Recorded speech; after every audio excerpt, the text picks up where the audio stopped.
conocimiento. Muchas gracias por estar hoy día tan temprano en esta reunión. Así que, ministra, tienes la palabra. Bueno, muy buenos días.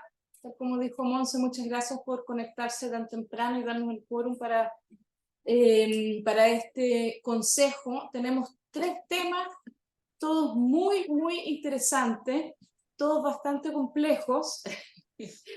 Y quisiera mencionarles que un cuarto para las 10, yo me debo que retirar porque tenemos hoy día la evaluación de desempeño ambiental con la OECD. Entonces es un deadline duro.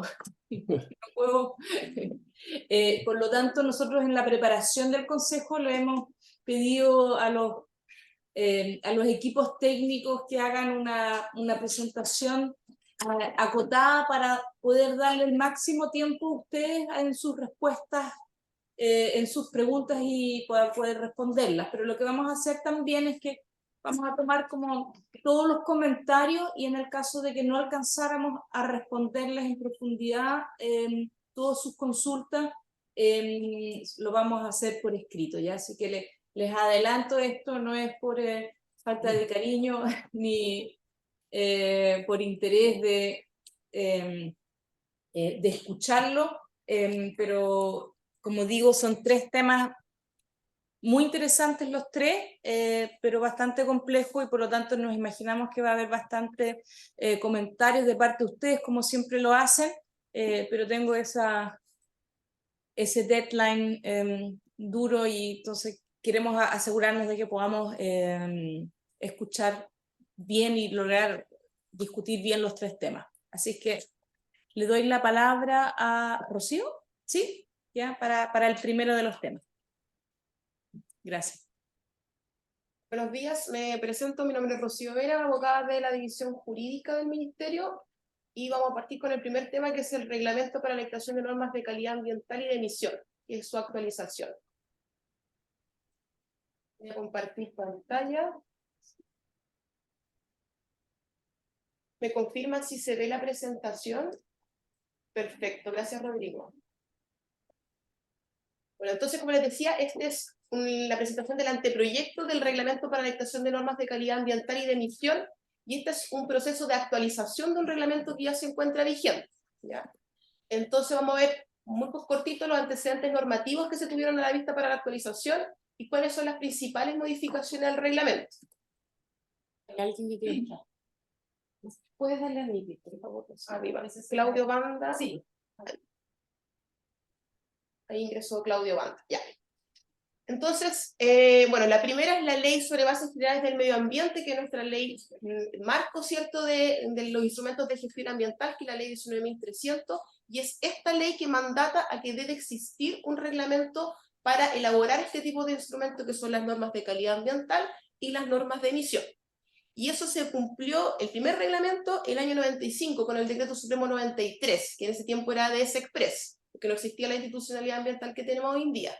Y el segundo reglamento que se dictó reemplazando al 93 es el que está vigente hoy en día, que es el segundo que pueden ver en la lámina, que es el reglamento del Decreto Supremo 38 del 2002. Es este reglamento el que estamos actualizando ahora y que vamos a presentar las principales modificaciones. En tercer lugar y de relevancia es la Ley de Zonas Latentes y Saturadas, que salió este año y que mandata al Ministerio a actualizar este reglamento en un plazo de 6 meses. Y por eso también es el cumplimiento que estamos dando a través de esta actualización y la consulta pública que hubo y la presentación a este Consejo. Y por último, este anteproyecto se aprobó por una resolución, que es la 905 del 4 de septiembre de este año, que se sometió a consulta pública entre el 12 de septiembre al 18 de octubre del presente año.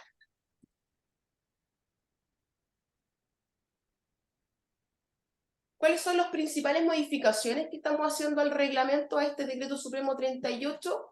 Primero, estamos ajustando los nombres de cada etapa. ¿Y esto por qué? Porque en el actual reglamento existen 5 etapas que en verdad no se condicen muy bien con la realidad que ha llevado el Ministerio del Medio Ambiente y que ha exteriorizado también a la ciudadanía, que son 3 hitos bien relevantes, que es la elaboración de un anteproyecto, luego la consulta ciudadana de ese anteproyecto y también la consulta a los consejos, y luego la elaboración de un proyecto definitivo. Entonces antes el reglamento era un poco confuso en esa parte, y por tanto ahora estamos simplificando y estamos haciendo 3 grandes etapas con sus subetapas correspondientes, para ordenar y en verdad es responder al principio de realidad que hemos llevado ya más de 10 años. Por tanto, el panorama queda de la misma manera, las normas se priorizan en un programa de regulación ambiental que dicta el Ministerio, luego se inicia la elaboración de una norma a través de la elaboración de un anteproyecto que dura 12 meses. En estos 12 meses se crean comités operativos y comité operativo ampliados, se encargan estudios, se hace un informe técnico y un análisis general de impacto económico y social de esa norma, y todo eso se somete a una consulta pública, que es la segunda gran etapa, por un plazo de 60 días hábiles. Y aquí también es el momento en que los consejos también se pronuncian respecto del anteproyecto. Y luego se elabora un proyecto definitivo tomando todo lo de la consulta pública, todo lo recogido de los consejos y todos los antecedentes del proceso. Y luego de la elaboración del proyecto definitivo se somete a los procedimientos propios de un decreto, que es la firma, ¿cierto?, la promulgación, la toma de razón y su publicación en el diario oficial. También se ajusta el plazo de revisión de las normas, y en particular las normas de calidad ambiental. Y esto porque se dictó la Ley Marco de Cambio Climático, que actualizó el plazo de revisión de las normas de calidad a 4 años. Así que en el nuevo reglamento viene ese nuevo plazo, y para las normas de emisión se mantiene el plazo de revisión de 5 años, que es el plazo reglamentario actual. En tercer lugar, y de relevancia, se crea un procedimiento nuevo, no estaba en el reglamento anterior, que es un procedimiento previo y que tiene por objeto generar y recopilar estudios y antecedentes para la dictación de una norma nueva. Y esto viene un poco a cerrar la brecha que ha tenido el Ministerio en los procesos de recopilar antecedentes y poder tener los estudios suficientes para poder normar. Así que la idea es que esto también se priorice y se ponga en el programa de regulación ambiental cuáles van a ser todos aquellos contaminantes o lugares o cuencas que se van a levantar estudios para poder normar, y va a tener una duración máxima de 2 años. También acá se van a recibir antecedentes, y esto termina con una resolución de término y un informe de suficiencia que va a señalar si se da inicio al procedimiento de dictación de norma o si se activan los antecedentes por ejemplo, no existir ni siquiera antecedentes internacionales suficientes para normar, o porque una norma de emisión o de calidad no es la vía idónea para solucionar un problema ambiental específico y va a recomendar otras vías para poder solucionarlo. También se crea un procedimiento de modificación de normas, que esto va a ser muy acotado y particular y se va a tener que fundamentar, que es cuando tenga que hacerse un ajuste específico que no signifique un cambio en los costos ni los beneficios que se previeron para implementar la norma. Aquí estamos en la idea de que hay una norma vigente y que se debe modificar algo muy puntual y que no va a significar ningún cambio de costo y beneficios. Pero igual el Ministerio tomó en consideración que esto igual debe someterse a consulta pública, pero los plazos se reducen a la mitad. Se inicia el procedimiento con una propuesta de modificación que se somete a consulta pública por 30 días y luego se elabora un proyecto definitivo de esta modificación acotada en un plazo de 60 días y se somete al Consejo de Ministros.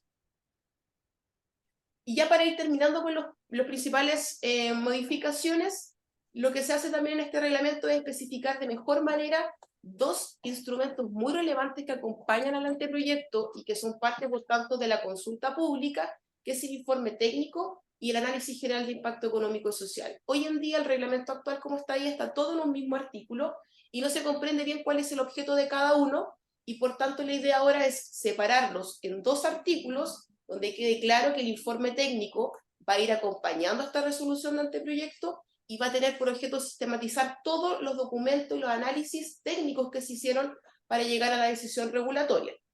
Y por su parte, el AGIES va a contener todo lo económico, es decir, los costos directos y los beneficios que implique el cumplimiento de la propuesta que se está haciendo en la regulación. Y ambos documentos van a también ser parte del proyecto definitivo. Cuando haya un cambio entre el anteproyecto y el proyecto definitivo, la idea es que sea mandatorio para el Ministerio del Medio Ambiente hacer un informe técnico abreviado que especifique cuáles son esos cambios, y también una GIES, es decir, un análisis general de impacto económico y social abreviado, que especifique cuáles van a ser esos nuevos costos y beneficios producto de estos cambios. Y así también tiene más trazabilidad todo lo que fue la consulta pública. Eso, muchas gracias. Muchas gracias, Rocío, muy clara la presentación. Así que damos la palabra para preguntas, consultas, sugerencias.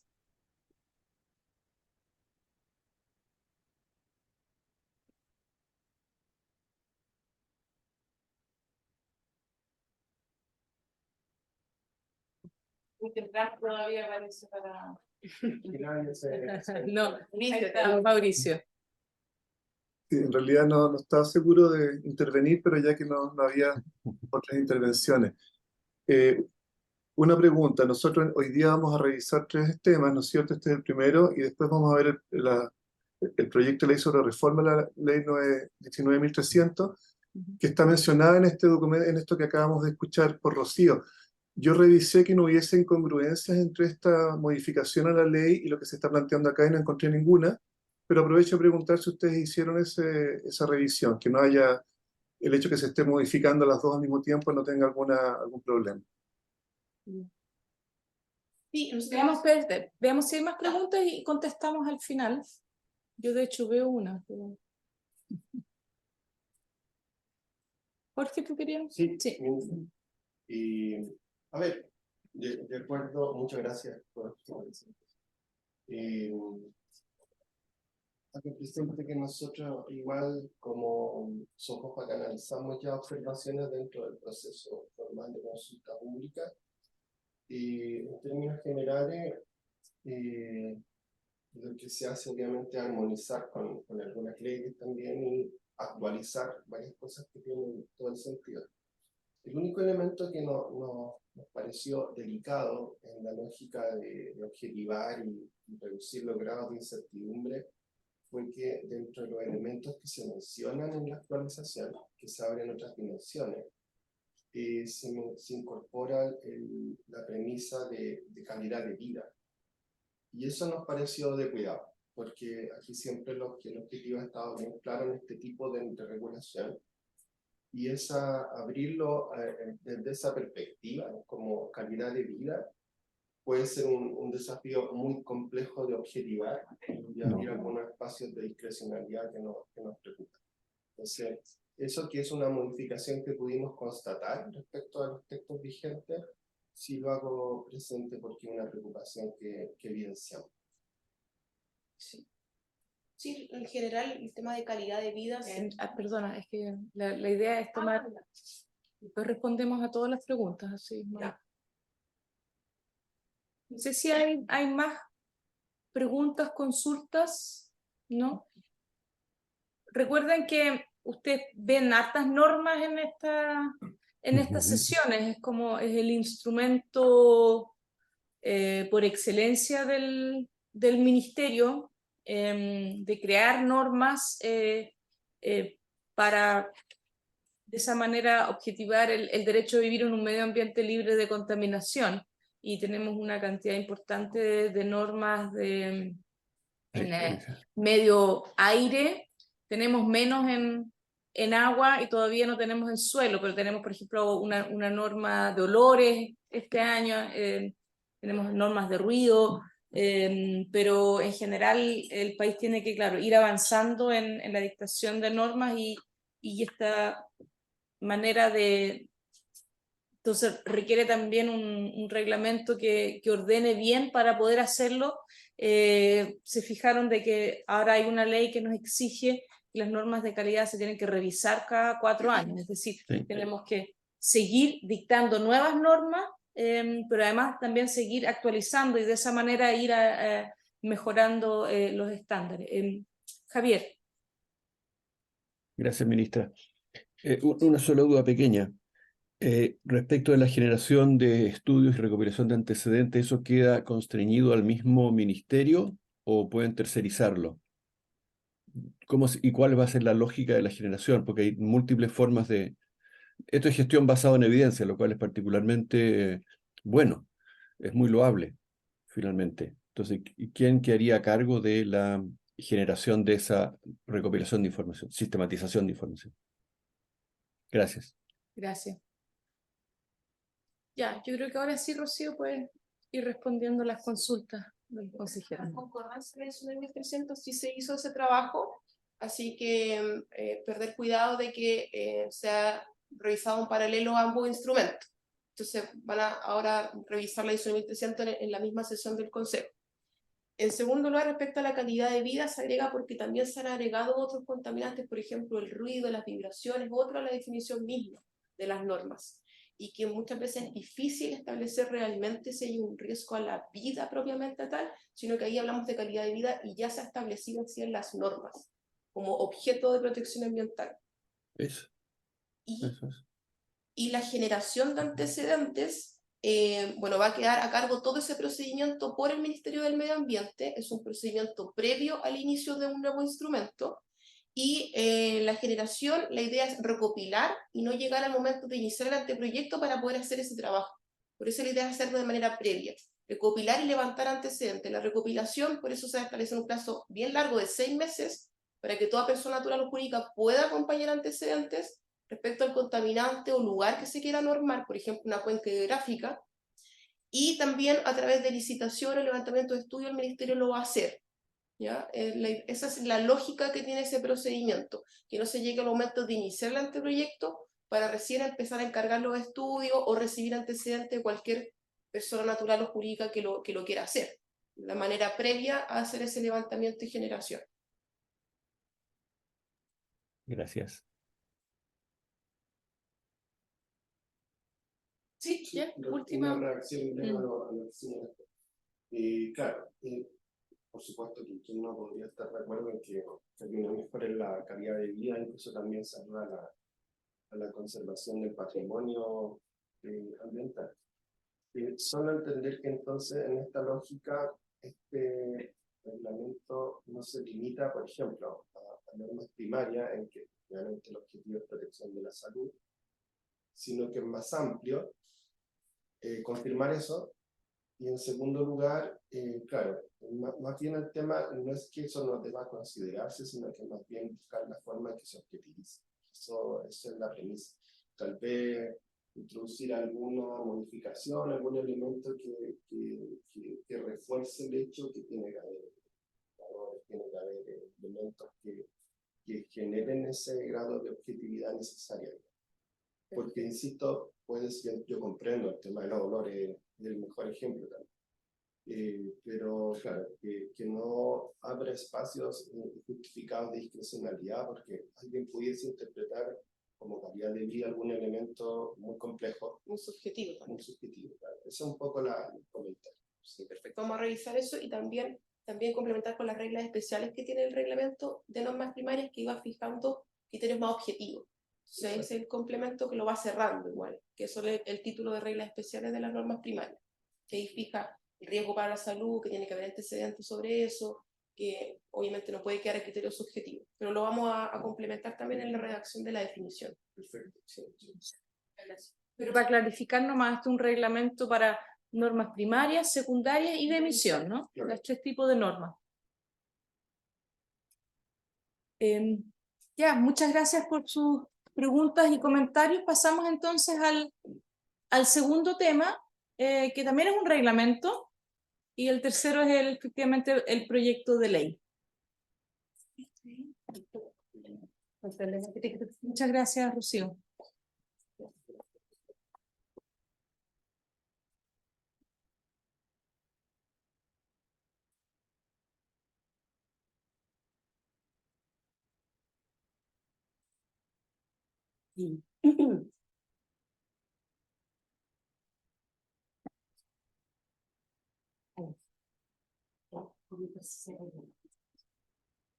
Bien, muy buenos días. Mi nombre es Osvaldo de la Fuente. Yo soy abogado de la Superintendencia del Medio Ambiente y me corresponde hacerles una breve presentación sobre el contenido del anteproyecto que regula las así llamadas entidades técnicas en materia ambiental. Les pediría si me pueden confirmar si se ve bien la presentación y me escuchan bien. Perfecto. Yo al final de la presentación tomaré notas en mi celular de las preguntas que hagan y lo advierto para que no piensen que estoy chateando con alguien y no prestando atención, sino que estoy tomando nota de lo que me dicen. Bien.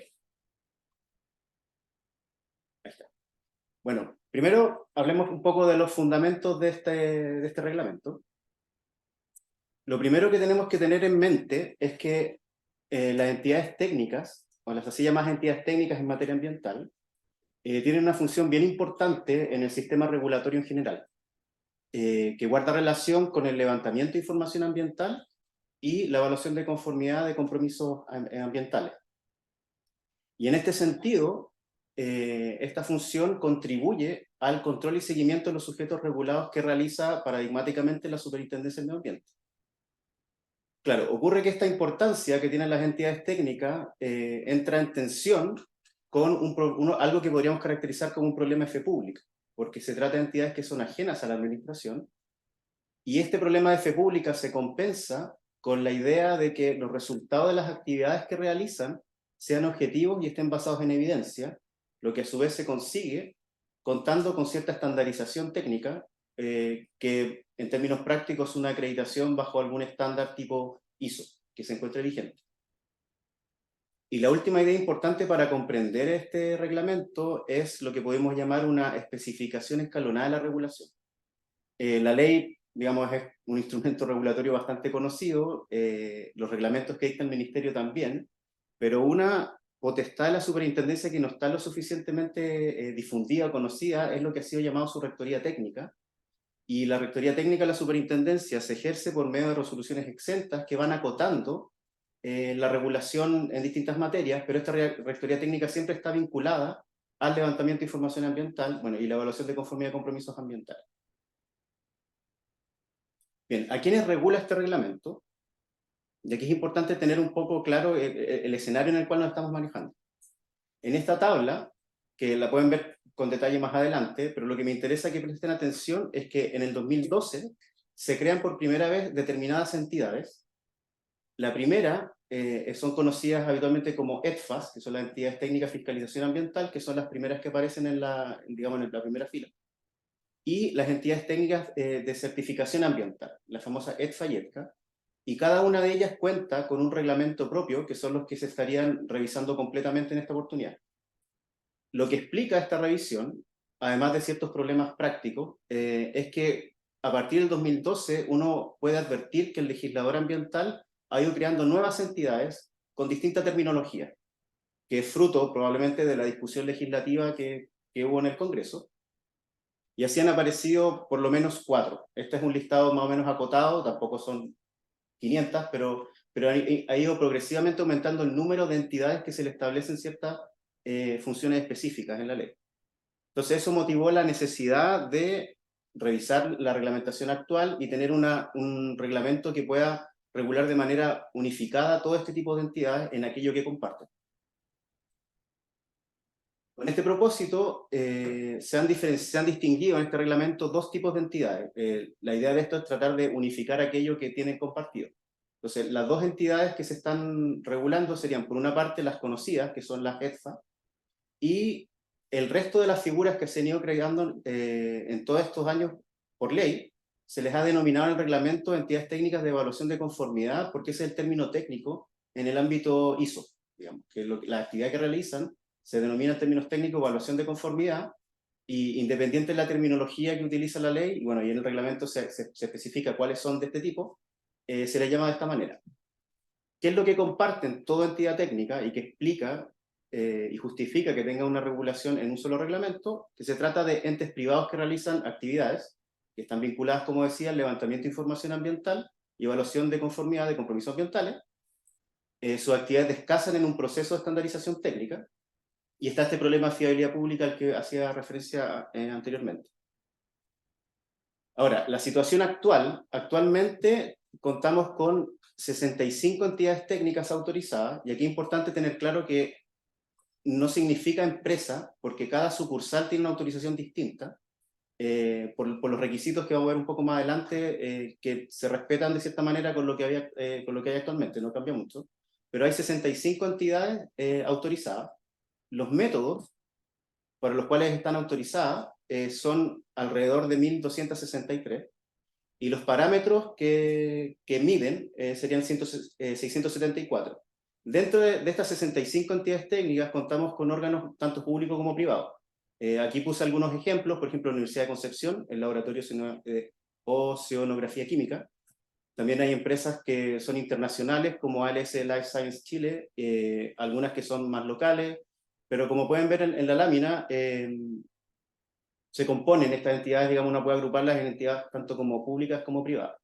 Esta información es pública en el sistema de entidades técnicas de la superintendencia, pueden descargar el registro actualizado de todas las entidades y ver en detalle cuáles son los parámetros. Esto es solamente un resumen. Y en términos de ETCAS, Entidades Técnicas de Certificación Ambiental, contamos actualmente con solo una autorizada, que se llama Servicios Mineros CPA, que está vinculada a una norma específica de emisión.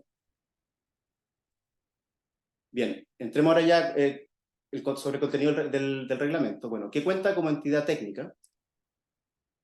El reglamento establece ciertos requisitos constitutivos, digamos, que es lo que habilita a una empresa para poder constituirse como entidad técnica. El más simple y obvio es que esté constituido como persona jurídica conforme a la legislación nacional y que su objeto social indique que lo que persigue el acuerdo societario es realizar este tipo de actividad. Luego, y este es el requisito más relevante, y es el que desarrolla posteriormente la superintendencia con esta rectoría técnica que yo les comentaba, es demostrar que cuenta con procedimientos, infraestructura, equipamiento adecuado y personal idóneo para la ejecución de la actividad objeto de autorización. Esto explica que la autorización sea sucursales y no como a la empresa como colectivo, holding, etc. Y esto es lo que se denomina habitualmente como alcance, porque esta en el fondo es el corazón de la autorización, y acá hay un ejemplo para las ETFAS. Entonces, ¿qué significa esto? Que tiene que acreditar todo ello y esto digamos es como la matriz que maneja la superintendencia para ETFA, para análisis de emisiones, componente agua, subárea aguas residuales, el método y cuál es el parámetro. Por eso son tantos parámetros, y uno ve si revisan los alcances en el registro público, son muchísimos, porque es bien acotada para lo que él se habilita, y de nuevo este es el problema de fe pública que les comentaba anteriormente, que tiene que ser algo bien acotado. Y por último, tienen que acreditarle la existencia de incompatibilidades con las funciones de las entidades técnicas que vamos a ver más adelante en las siguientes láminas. Ahora, otro elemento también compartido es que cada entidad técnica tiene que tener un responsable técnico, que es la persona que se hace responsable de la información y suscribe los informes. La manera de hacerse responsable es suscribiendo los informes y su nombre formaría parte de esta autorización. Bien, respecto al régimen jurídico de la autorización propiamente tal, el caso base es, bueno, la autorización, que es una habilitación para realizar determinadas actividades que dura 4 años y se puede ir renovando sucesivamente por 4 años. Como les decía, este es el caso base con el cual se trabaja. Pero también hay ciertos caminos que hacen que esa autorización pierda vigencia. El primero, más obvio, es la renuncia, que es un acto voluntario.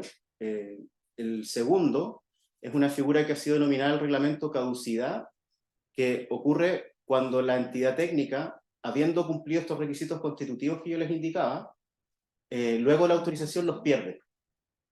Como estos requisitos lo que buscan es, de alguna manera, hacer posible que se pueda fiar de la información que levantan, la pérdida de estos requisitos produce esta pérdida de confianza. Por eso la pérdida de la autorización, y que claro, no significa que no puede ejercer nunca más en la vida, no es un castigo permanente, sino que simplemente lo que busca es asegurar la fiabilidad de los datos y en la medida que resuelva los problemas puede pedir la autorización nuevamente. Y el otro, que es más estricto o más severo, sería ya una sanción. Cuando hay un incumplimiento de obligaciones, por ejemplo, si es que presta servicios para alcances los cuales no está autorizado, la sanción típicamente va a ser una multa, pero también se establece la posibilidad que en casos graves que defina la superintendencia, se pueda sancionar con la revocación de la autorización. Bien. ¿Cómo se provienen los conflictos de interés? En el reglamento se hace una distinción entre 2 grupos de reglas que buscan prevenir conflictos de interés. La primera sería las incompatibilidades, la segunda las inhabilidades, que paso a comentar a continuación. Las incompatibilidades tienen un carácter absoluto y afectan a la persona jurídica.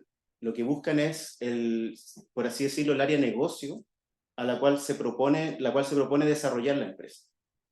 Y lo que obliga a los socios es a hacer una opción: o me dedico a asesoría en temas ambientales o me dedico a levantar información.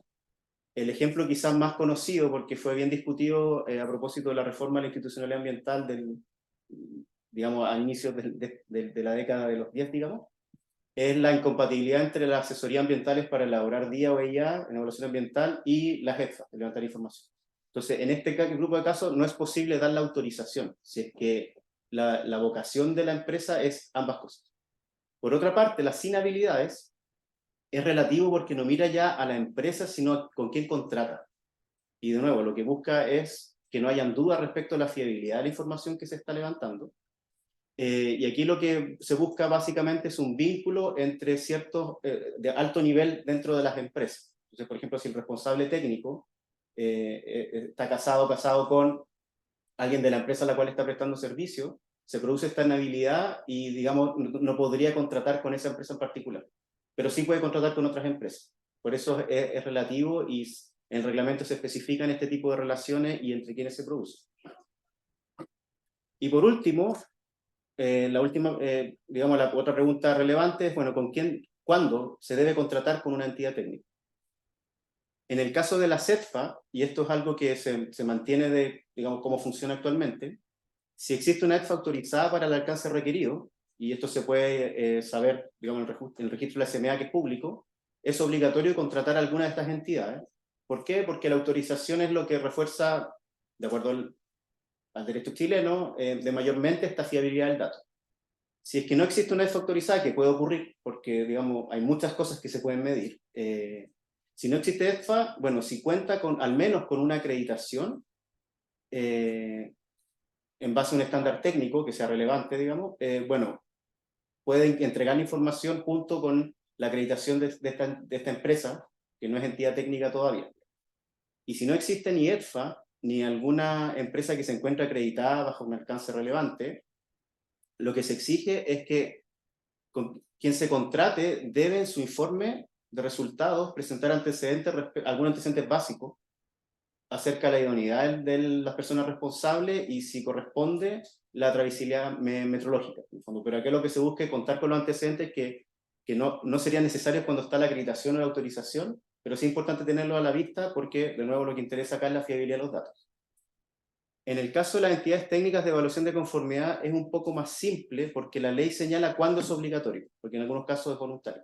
Entonces, como la ley establece cuándo es obligatorio, bueno, no hay que preguntarse mucho, pero sí lo que puede ocurrir es que no existe una entidad técnica de evaluación de conformidad ambiental para el alcance requerido, y en esos casos se establece que la superintendencia, en ejercicio de su rectoría técnica, va a establecer estos requisitos mínimos por medio de instrucciones generales. Y con eso concluyo mi presentación y quedo atento a sus consultas. Muchas gracias, Osvaldo. Muchas gracias especialmente porque nosotros, cuando preparamos la presentación, o cuando me la presentaron a mí, yo le pedí si podía ser un poquito más concreto, porque esto era muy técnico y quedó muy bien. Así que muchas gracias por haber acogido muy satisfactoriamente la petición.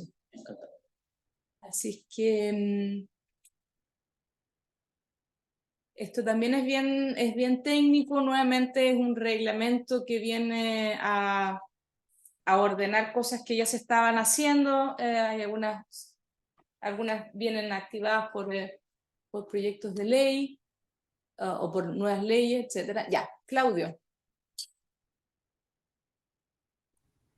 Hola, ¿me escuchan? Perfecto. Buenos días. Sí. Yo tengo algunas preguntas, después comentarios, pero preguntas primero. Porque la regulación se hace sobre entidades técnicas. ¿Hay una regulación sobre los equipos profesionales de las entidades técnicas, aparte del encargado, del responsable técnico? Porque yo puedo tener un responsable técnico que esté trabajando solo para la entidad técnica y no tenga incompatibilidades, pero efectivamente no es el que está haciendo todo, digamos. Hay equipos de trabajo profesionales que van de un lado a otro y efectivamente puede haber una incompatibilidad de los grupos profesionales que están parte de la entidad técnica. Entonces quería saber si hay un seguimiento de eso. También lo otro, respecto al alcance requerido, ¿cómo se llama? Si yo requiero un análisis específico como superintendencia por un proyecto que tengo que hacerle seguimiento y esas capacidades las tiene el Estado, yo no estoy obligado a usar la entidad técnica y no a las capacidades del Estado?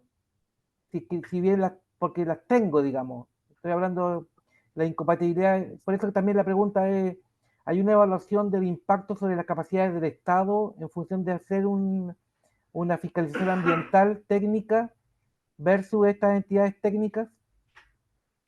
Si se ha evaluado el impacto que tiene este nuevo sistema o el fortalecimiento de la externalización respecto de las capacidades operativas actuales del Estado y su, digamos, el impacto negativo que va a generar sobre estas acciones que realiza actualmente el Estado chileno.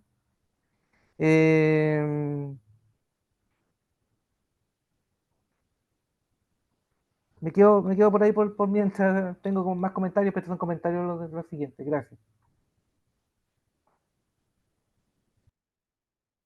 Gracias. ¿Alguna otra pregunta? Jorge. Gracias por la presentación, efectivamente más que muy clara respecto a la lectura pura del texto. Perdón, perdón. Cuando habla Jorge, escuchamos muy bajo. No sé si estará el micrófono lejos, por favor. Está hablando bajito. Está hablando bajo, sí. Disculpa, Mauricio. Voy a hablar un poco más fuerte. Ahí sí, Decía que- gracias. muchas gracias. Decía que agradecía la presentación por la claridad. Se entiende que han aparecido nuevas entidades y hay que reconocerlas formalmente. Solo mencionar una cosa a propósito de lo que decía Claudio, que una cosa es las inhabilidades, incompatibilidades que son adecuadamente cubiertas, que siempre puede reforzarse, eso sí, por lo que decía Claudio, que estoy de acuerdo. Porque esa opción si en el fondo si me dedico a la asesoría o doy este soporte complementario, claro, a veces tiene límites algo complejos. Más allá de eso, que creo que está al menos adecuadamente recogida, hay un tema bien de fondo que tiene que ver con la idoneidad técnica y profesional de las EFAS, que hemos visto algunos casos que nos han preocupado respecto a la incorporación de protocolos de aseguramiento y control de la calidad. Entonces vemos que se hace mucho énfasis en esa inhabilidad o incompatibilidad, pero tal vez hay una brecha ahí que la observamos nuevamente comparando con regulaciones o exigencias internacionales que a nuestro juicio no está completamente cubierta. No soy abogado, pero tengo la impresión de que en función de lo que señalaba en tu presentación, que esta potestad de la superintendencia acerca de los instructivos que delimitan los requisitos, debiese ser la vía por la cual esas exigencias se materializan, y no a través de esta modificación. Pero de todas maneras lo pongo sobre la mesa, porque más allá que establezcamos, y de hecho lo hemos hecho en algunos ámbitos, un trabajo más cercano con la super para velar por esa calidad en la operatoria de las CETFAS, que debiese ser también una cosa por la cual debiesen velar las ETCAS, que son bien importantes. Es un elemento, ministra, que está relativamente abierto en algunos casos y que tenemos que fortalecer. Así que simplemente aprovecho porque como está relacionado, pero también ratificar la consulta que hago, nomás que es mediante esos instructivos que tú mencionas de la SMA, la vía por la cual esos aspectos que son finalmente los requisitos, no de inhabilidad e incompatibilidad, sino de competencia técnica, se establece.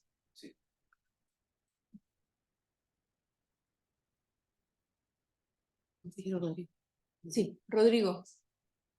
Gracias, gracias por la oportunidad. En la misma línea con el comentario que se acaba de hacer, y es un comentario, no una pregunta, en relación a estas razones de inhabilidad, yo creo que hay evidencia suficiente como para que las relaciones entre las personas no es suficiente. Creo que lo que se ha mencionado recién en términos de la rigurosidad en cuanto a los procedimientos y la evidencia debiera estar en las exigencias sobre la calidad del trabajo de estas entidades técnicas más que en las relaciones personales, porque somos un país muy chico, entonces es muy complejo en el fondo de encontrar una distancia suficiente de sanguinidad entre las personas. Sí, el trabajo es lo relevante. Entonces mi reflexión va por ahí, de que tienen que ser las exigencias desde la superintendencia sobre la calidad del trabajo, el mecanismo para garantizar esas razones de inhabilidad o habilidad para hacer los trabajos.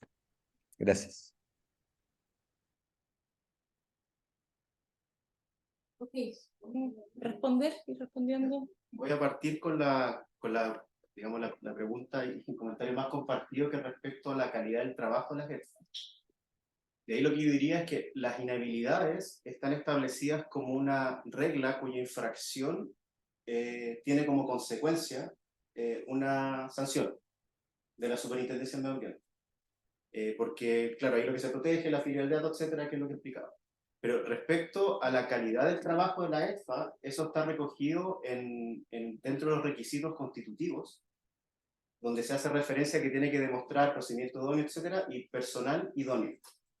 Entonces, que no cualquier persona esté trabajando en esa entidad está cubierto como dentro de los requisitos constitutivos, y la primera oportunidad en la que eso se analiza al momento de la acreditación. La acreditación básicamente considera dos, esto es quizá un poco de detalle, pero creo que es importante explicárselo, que la acreditación considera dos estándares, un marco general, que habitualmente es una ISO, por ejemplo la 17020, creo que es la de inspección, y ese marco general se especifica con la materia respecto a la cual se va, el alcance famoso con el cual se autoriza. Entonces, la revisión del personal adecuado está vinculado a que sepa seguir el método, y eso es lo que forma parte de la acreditación, y el control que hace posteriormente la superintendencia busca justamente que eso siga ocurriendo en el tiempo, que no sea simplemente el trámite para la acreditación, porque la superintendencia autoriza, pero luego la autorización fiscaliza a las entidades técnicas que hagan bien su trabajo. Entonces, en términos prácticos, como estas entidades entregan informes con los resultados de su trabajo, la superintendencia revisa esos informes, ve si hay inconsistencias o no, no para cada caso, sino que en general, el desempeño de las entidades en general, y adicionalmente, en el caso de los laboratorios, hacen pruebas.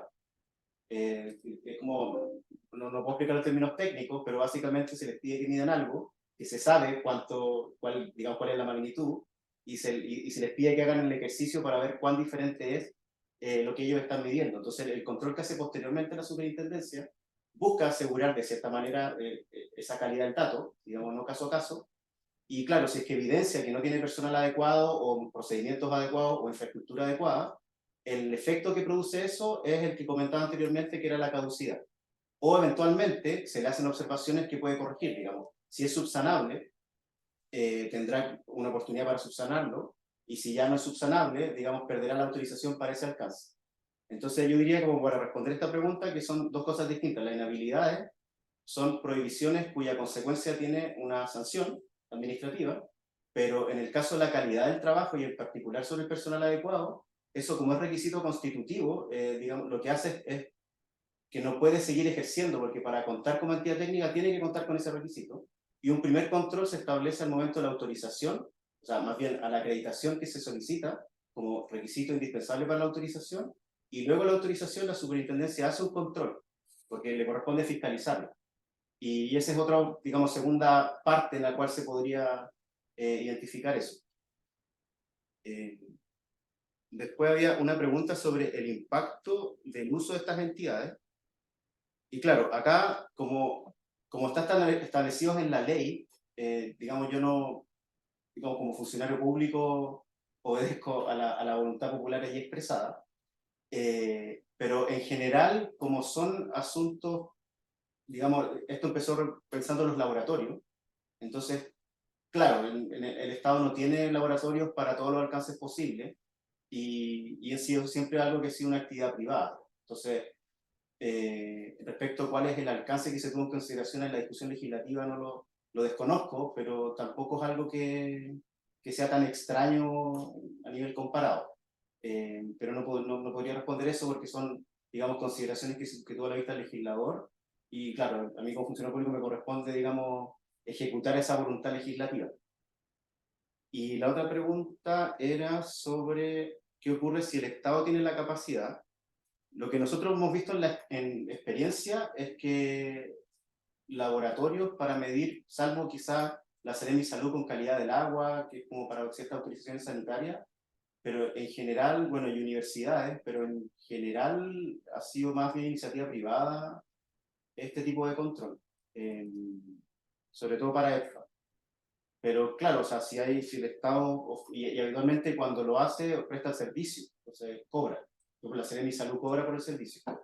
Entonces, en general, en materia, sobre todo de EFA, se entiende como servicio. Por ejemplo, la superintendencia no podría funcionar de esta manera porque no tiene la atribución, digamos, de cobrar por un servicio, como lo tiene la Seremi de Salud.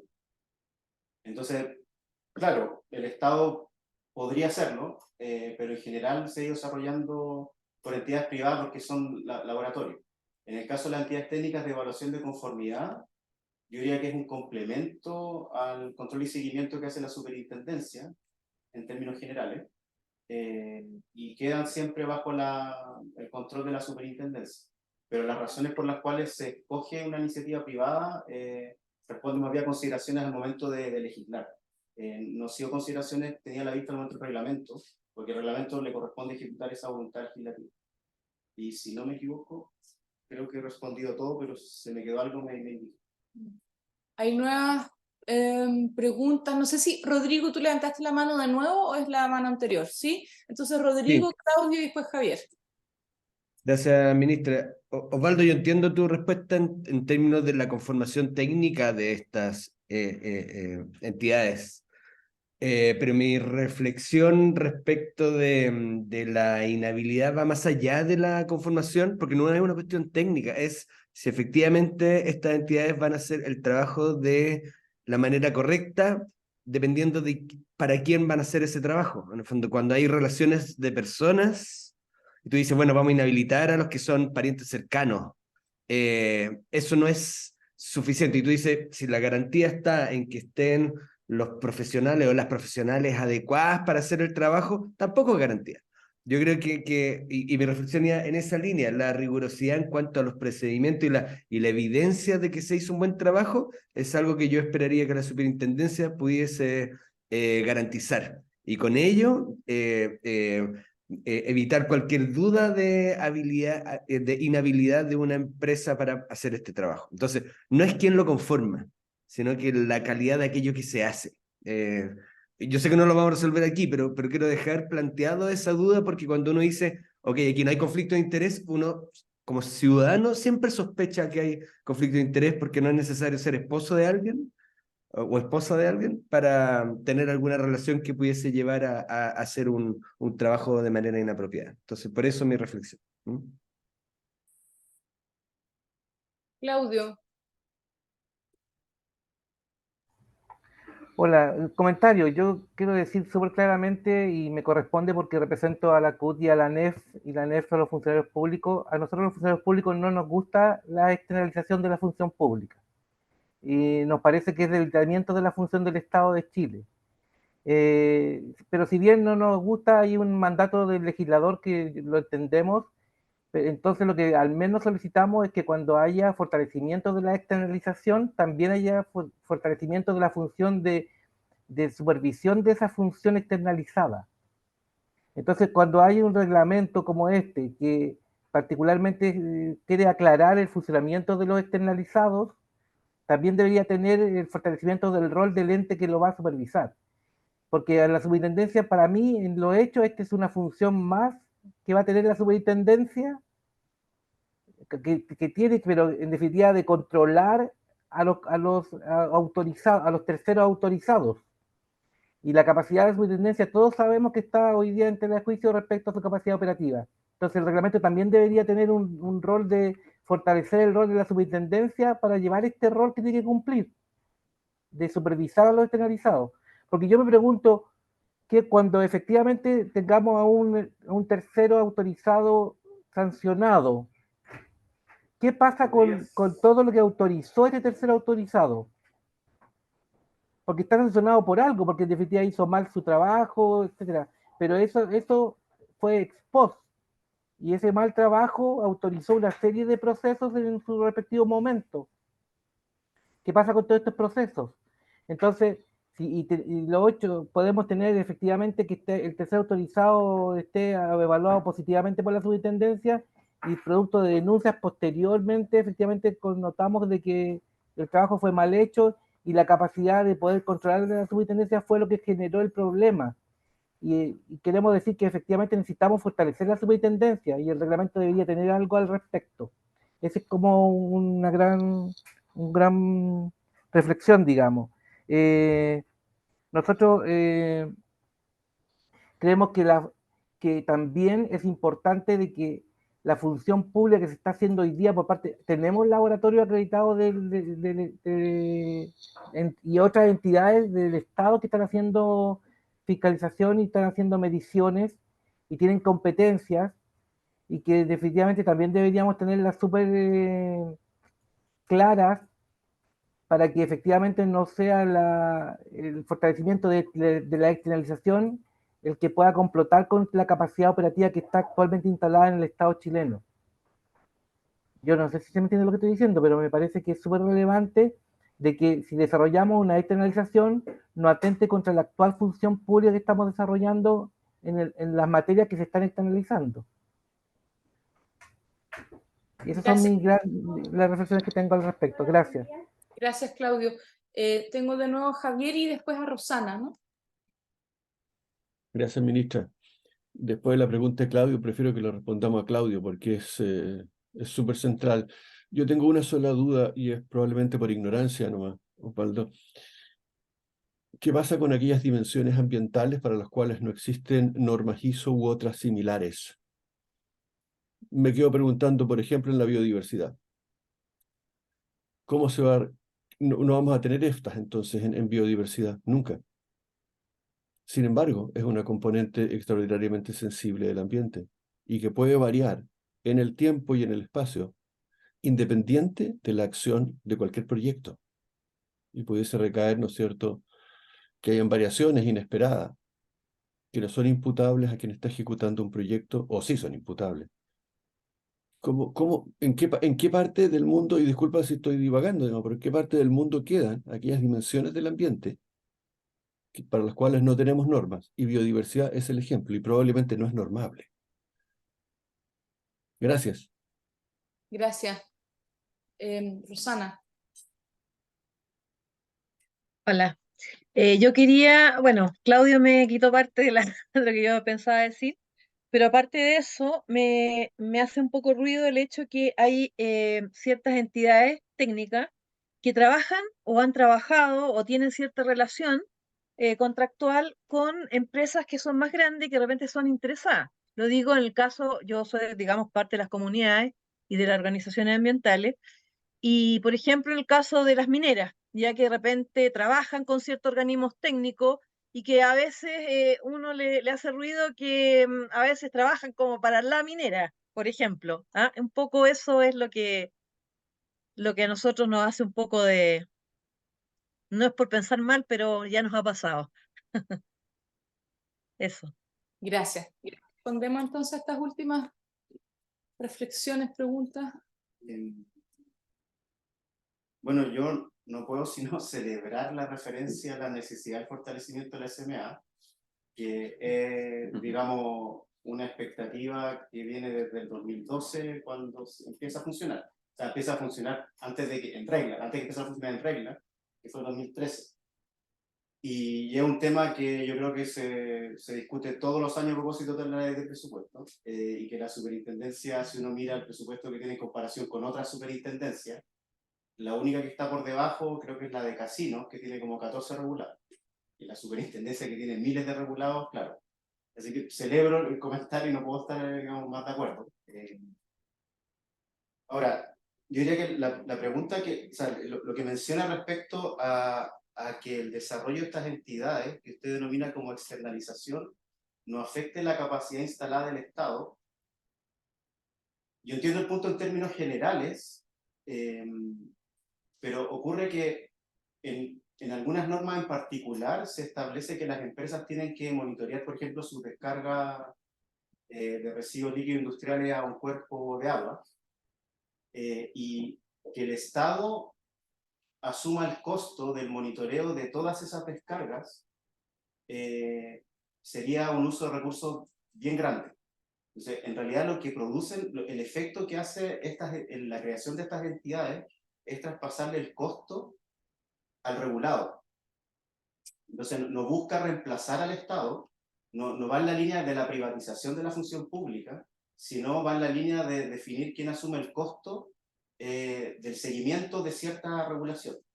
Entonces, claro, eso no quita que la superintendencia o cualquier órgano público mida, por ejemplo, la descarga de residuos líquidos industriales para compararlo con lo que está haciendo la entidad técnica, pero lo que busca es traspasar ese costo por un tema de que, en términos de política pública, resulta más eficiente, digamos, porque si no habría que subir los impuestos. Entonces, como que ese es el trade-off.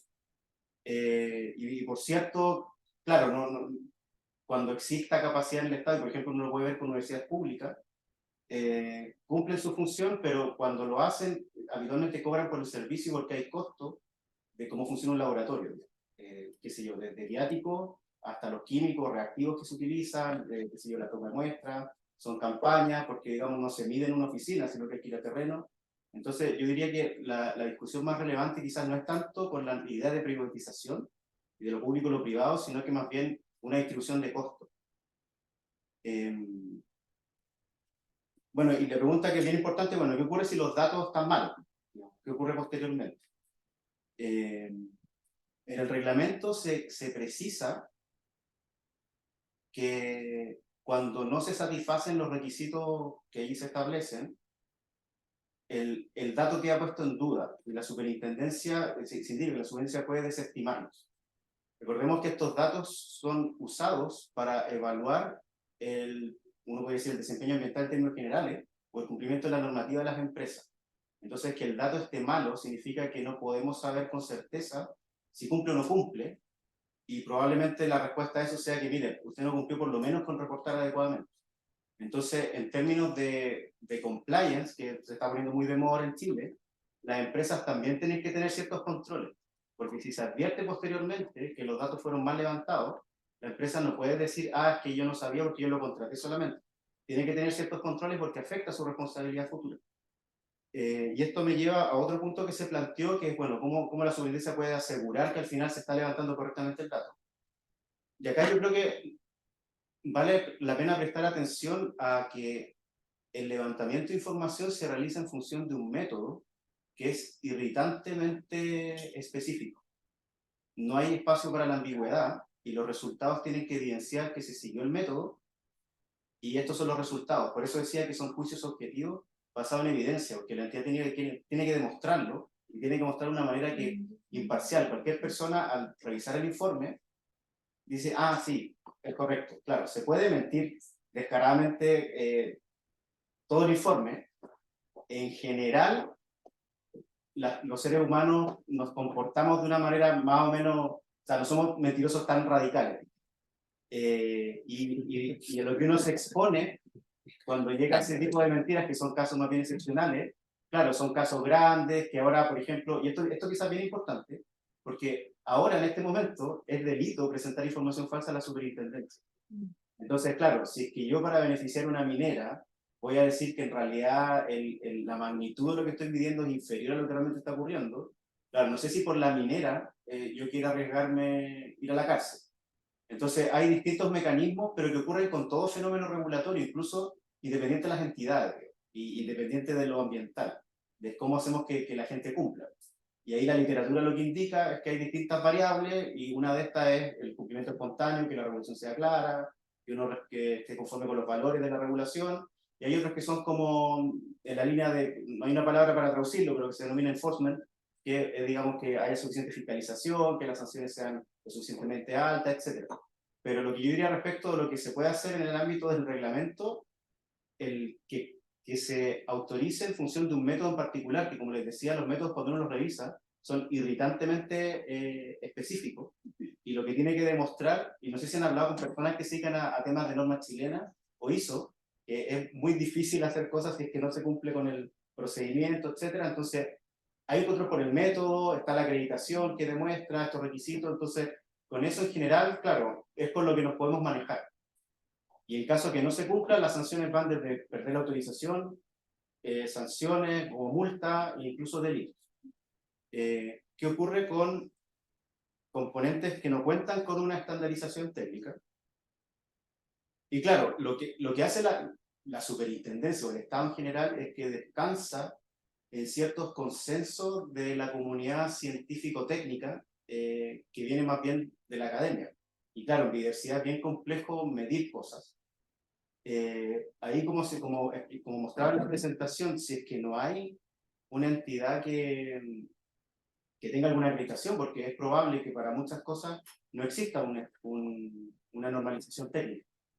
Y ahí lo que se pide en el caso que se utilicen este tipo de entidades es que demuestren que por lo menos la persona que está haciendo esto es idónea, que muestre que eso se verá por instrucciones de la SMA, pero habitualmente va a ser que tiene experiencia comprobable, digamos que tiene estudios vinculados al área. Por ejemplo, yo soy abogado y por mucho que me dedique a ambiental por más de 20 años, no tengo competencias para ponerme a medir cosas o ir a terreno para ver temas arqueológicos o de biodiversidad.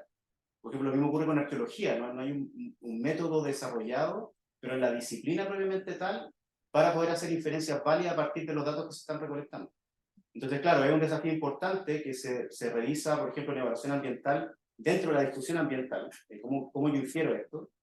Y claro, un problema que se hereda al momento del control y seguimiento, pero la manera de resolverlo es que por lo menos las personas involucradas demuestren que tienen ciertas competencias técnicas mínimas. Y creo que... bueno, el otro era como esto de que las empresas, claro, la ETFA, claro, va a trabajar para mineras probablemente, y los controles eran los que señalaba anteriormente. Digamos, y pero eso es algo inevitable.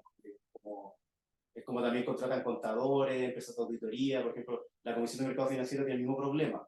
Tiene que ver que los estados financieros de las mineras, por ejemplo, sean correctos, y hay empresas auditoras y hay ciertos controles que hacen, pero claro, no podríamos prohibir ese tipo de relación.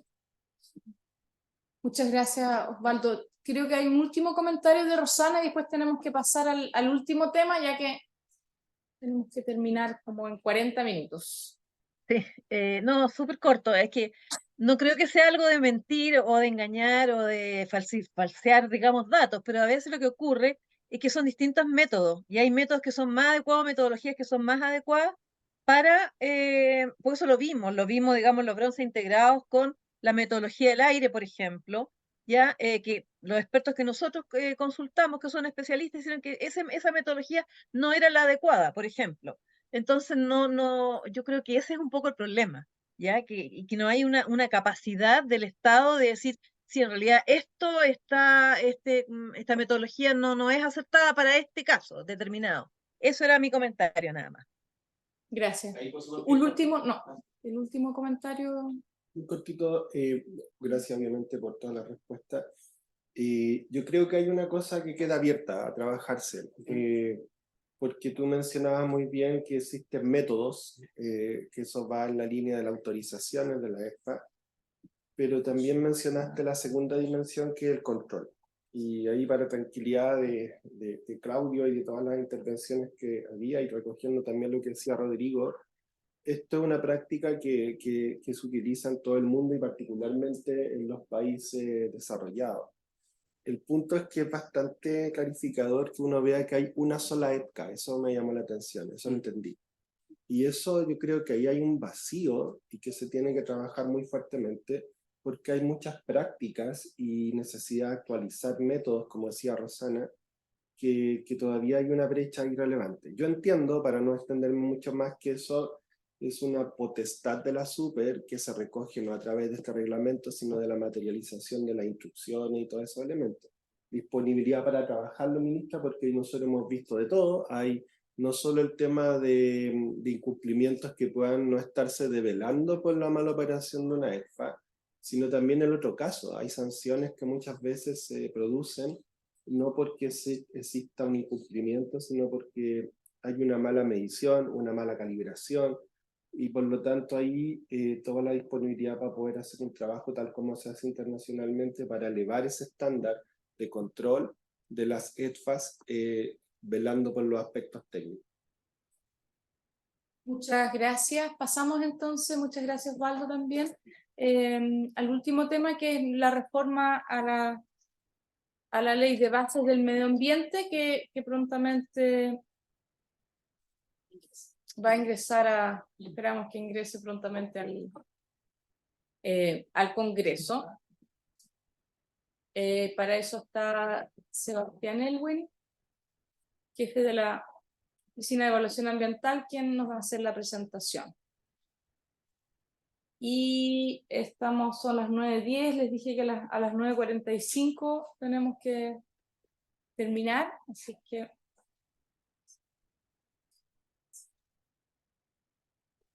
como adelanté, quizás vamos a tener que dejar la respuesta a las preguntas y consultas para dejarlas por escrito para después, ¿no? En el caso de que no alcanzáramos a contestarlos todos.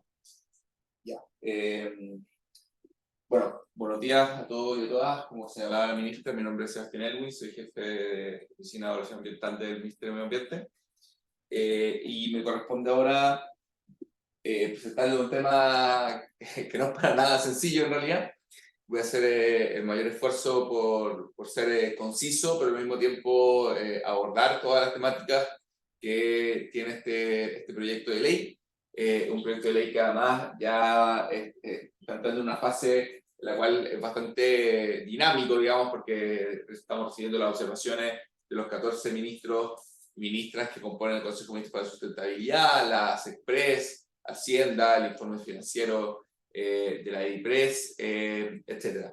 Pero lo que voy a presentar a continuación son algunas breves ideas de contexto y después entrar de lleno en las propuestas más relevantes y esenciales al proyecto de ley, cosa que ojalá podamos tener un espacio para preguntas y quizás ahí entrar más en detalle en los temas que a ustedes les parezca mayor atención.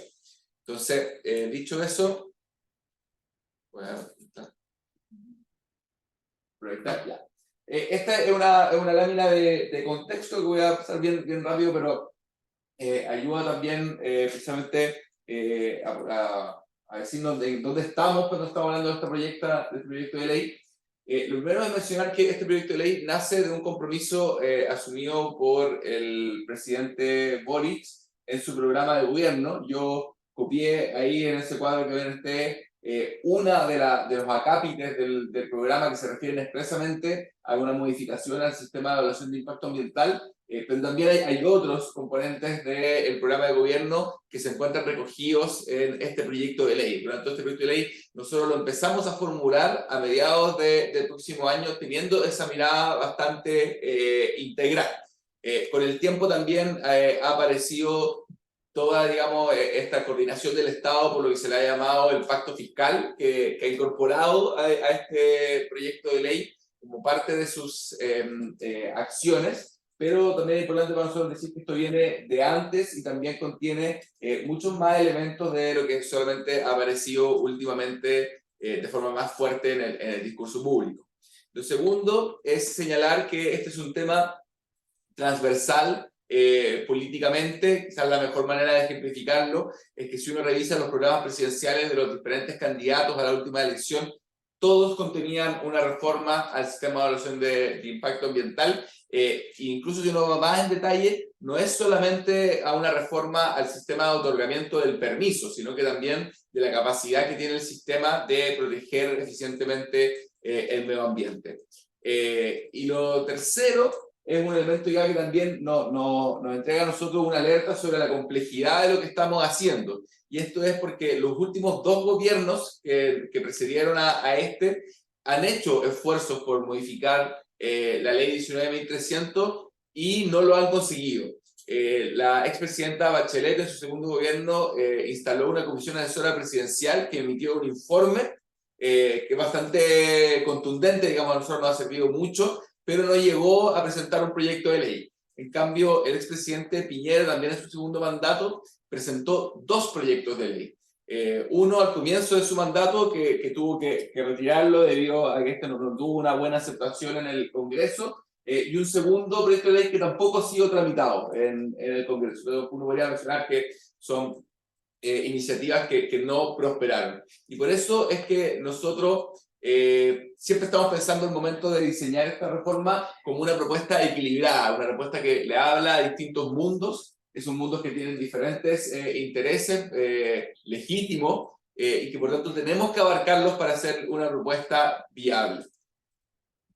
Este es un cronograma, no me voy a detener acá, digamos, pero del trabajo que hemos estado haciendo con un proceso de levantamiento de diagnóstico que duró más de 6 meses. Después nosotros elaboramos unas ideas matrices, que fue con las que fuimos a trabajar con organizaciones ambientales, con las diferentes multigremiales o gremios más usuarios, por ejemplo, del sistema. Luego tuvimos un proceso de diálogo participativo en las 16 regiones del país. Tuvimos al menos un diálogo participativo presencial con las comunidades, del cual se emitió un informe. Ese informe está disponible en la página web del Ministerio. Después está la redacción del proyecto de ley, y ahora nos corresponde, como paso, el próximo viernes, la aprobación en el Consejo de Ministros para la sustentabilidad. Entonces, este ha sido nuestro esfuerzo por hacer finalmente un proyecto transversal, como se ha materializado en el proceso de construcción del proyecto de ley.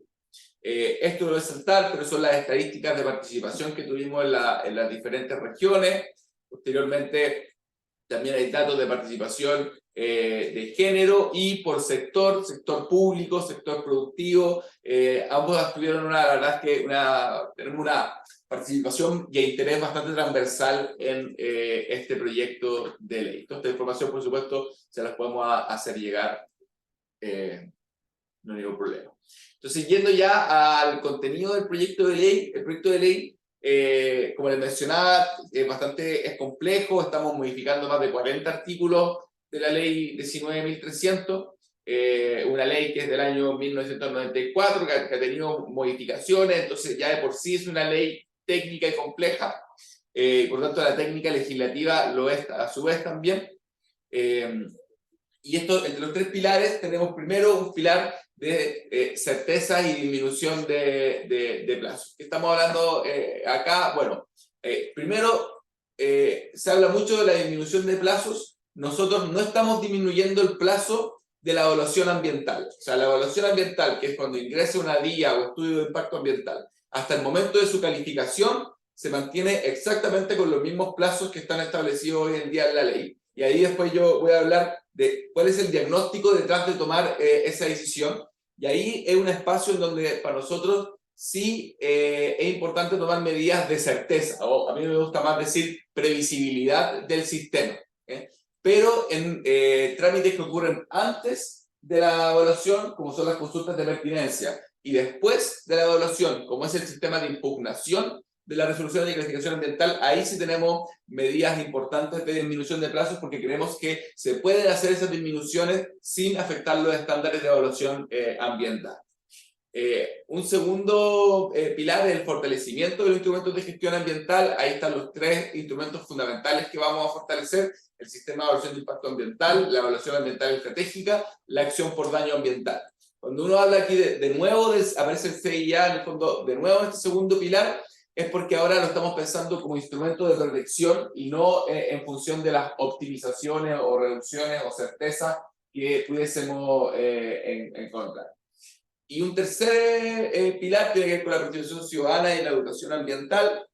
Vamos a ampliar la participación ciudadana recogiendo buena parte de la jurisprudencia de nuestros tribunales y de los estándares que nos exige la firma del acuerdo de Escazú, además de hacer una modernización, porque la ley 19.300 tiene un capítulo sobre educación ambiental, y vamos a hacer algunas modernizaciones en ese ámbito. Ahora, cuando nosotros presentamos 3 pilares, lo hacemos también de una manera, lo miramos de una manera íntegra, ¿no? O sea, es muy importante en el diseño que nosotros estamos armando que cuando nosotros, por ejemplo, si hacemos una disminución de plazo en un trámite, es muy importante que se nos afecte la capacidad del sistema de proteger el medio ambiente, y por el contrario, cuando estamos fortaleciendo, por ejemplo, la EAE o el CIA, eso no significa un aumento de plazo por el otro lado, ¿no? O sea, que los pilares no se hagan zancadillas entre ellos, sino que estén regulados de una manera armónica. Yo creo que esto es como el corazón del proyecto.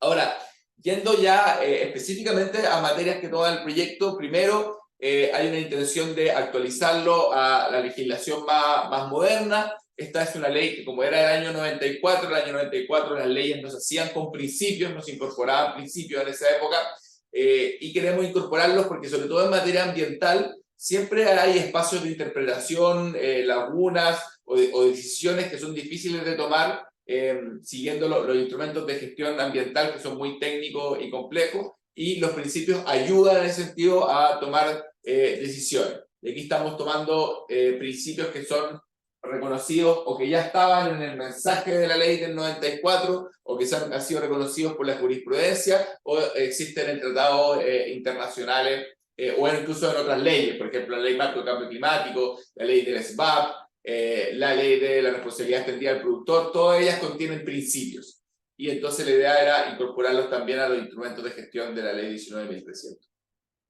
Respecto ya a un instrumento en concreto, la evaluación ambiental estratégica, que es la evaluación de las políticas, planes e instrumentos de ordenamiento territorial del Estado.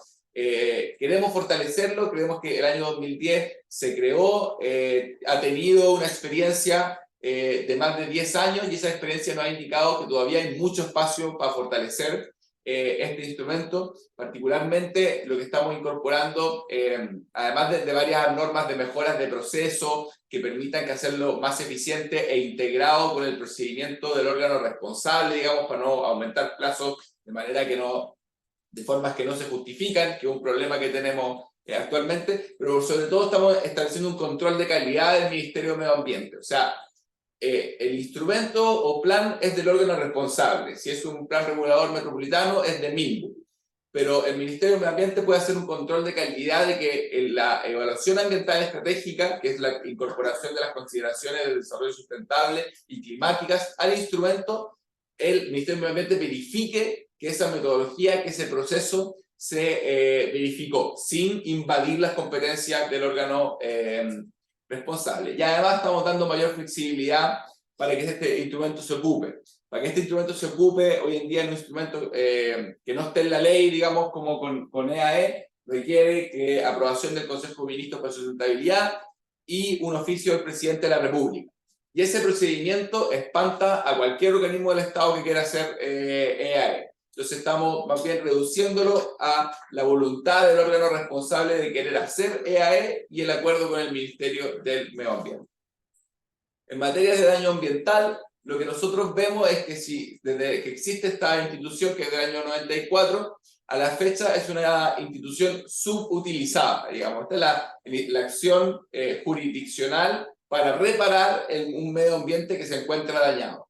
Existen varios problemas de carácter jurídico procesal, pero uno de los más importantes que vemos es que existe una asimetría muy grande entre el demandante, que puede ser una persona ciudadana de a pie, o una municipalidad que tampoco tiene necesariamente las condiciones técnicas para preparar una acción por daño ambiental, y la empresa pública o privada, digamos, que es responsable del daño ambiental. Y esta asimetría se la queremos corregir con mayores facultades para el Consejo de Defensa del Estado, que sí está preparado, que sí tiene condiciones técnicas para hacer una buena demanda por daño ambiental. Queremos hacer ahí carga, lo hemos ya en verdad cambiado por distribución dinámica de la prueba, ¿no? Si es muy gravoso imponerle el deber de probar a un ciudadano o un componente, entonces esta se puede cambiar en el deber de probarlo por parte de la empresa o de quien esté en mejor posición para hacerlo. Y también un aumento en el plazo de prescripción, que hoy en día es una regla muy difícil de utilizar,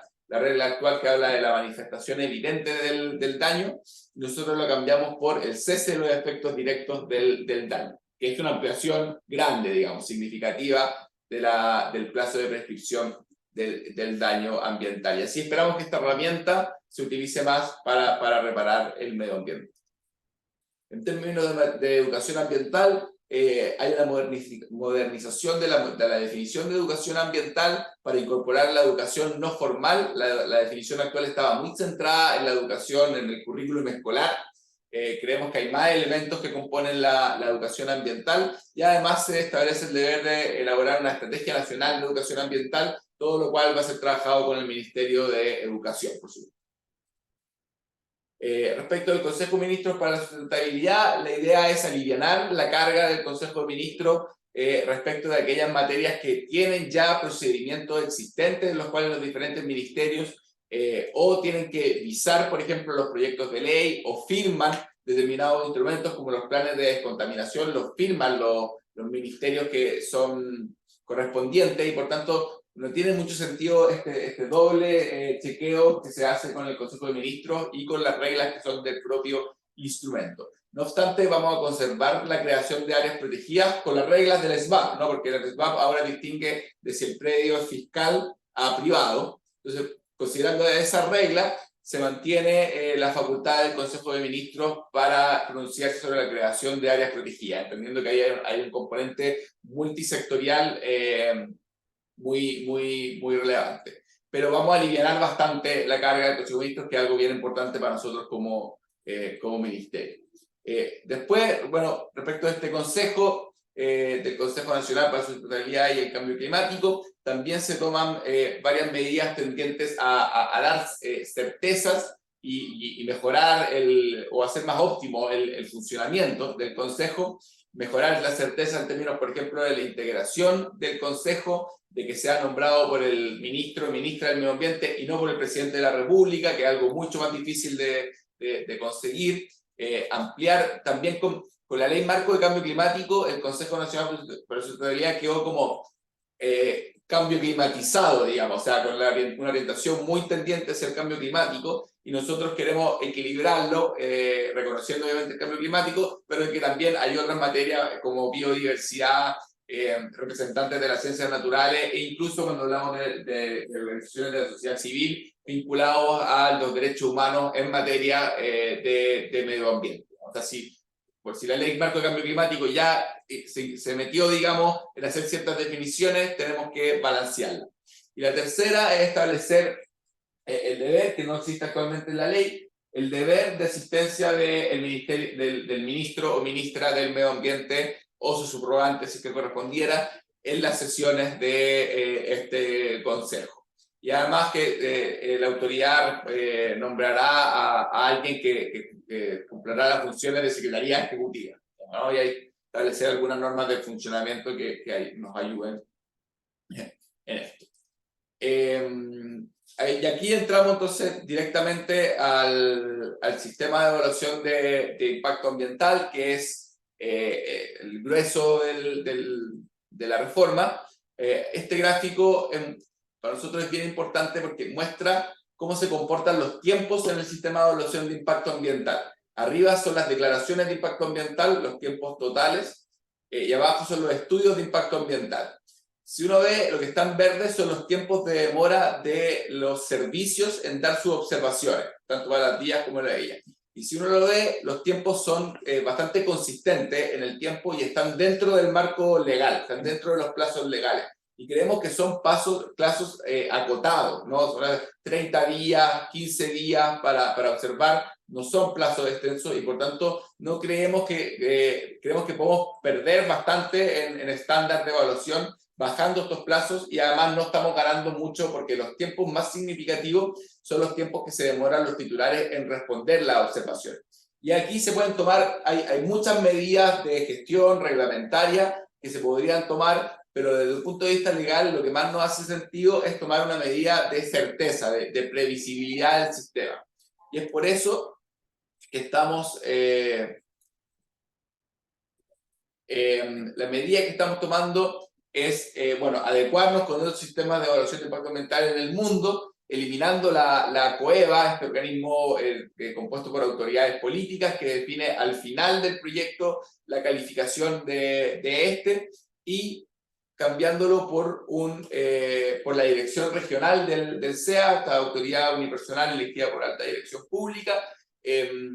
Y creemos además crear un comité técnico que se reúne antes de la calificación de los proyectos por parte de la dirección regional del SEA, que sea un comité compuesto por las autoridades de los servicios que evaluaron, una especie de comité consultivo, no es vinculante, pero que pueda sugerirle a la Dirección Regional del SEA medidas, condiciones o ciertos elementos de la evaluación ambiental que quizás el SEA no está considerando. Esto es bien relevante para nosotros porque la COEVA actualmente cumple un rol que es minoritario, cuantitativamente es muy minoritario, pero relevante en ciertos proyectos de agregarle condiciones que permitan que efectivamente se pueda aprobar. Y si sacamos la COEVA, la Dirección Regional no va a tener la misma orientación a crear, digamos, medidas, condiciones al momento de calificar, y el comité técnico puede ser la base de justificación para efectivamente tomar esas medidas que a veces son necesarias tomar a último minuto. Uno puede decir que quizás lo ideal sería que esto no fuese así, pero la verdad es que la experiencia del sistema nos indica que todavía es necesario contar con un organismo como este, el cual es meramente consultivo y no vinculante. Respecto del recurso de reclamación, como les mencionaba, lo que viene después de haber obtenido una resolución de calificación ambiental, actualmente lo que tenemos es un sistema que está en la ley de bases de medio ambiente, que tiene una reclamación administrativa, después al Tribunal Ambiental y después ante la Corte Suprema. Pero la Corte Suprema ha creado otro mecanismo, que es la acción de invalidación, que es para los terceros que no fueron parte del proceso de participación ciudadana. El problema que tenemos es que estas dos vías tienen plazos distintos para ser interpuestos, son conocidos por órganos distintos, cada uno de ellos, y por tanto pueden llegar a soluciones contradictorias sin que exista ninguna regla que permita dirimir cuál es la vía que finalmente debe prevalecer. Entonces, actualmente debe ser uno de los sistemas recursivos más extraños que existe en el derecho administrativo. Lo que nosotros queremos hacer es crear un recurso único de reclamación, el cual acoge tanto a los titulares como a los observantes de participación ciudadana, como a los terceros que no fueron parte de la participación ciudadana. De esta manera, ampliando las capacidades de recurrir contra los proyectos, acogiendo la demanda de la Corte Suprema, ¿no? que lo hizo a través de la acción de invalidación, pero nosotros eliminaríamos la acción de invalidación habiendo tenido este recurso único. Se elimina el comité de ministros por razones similares a la COEVA, radicando las reclamaciones tanto de las DIAs como de los ELLA en la dirección ejecutiva del SEA.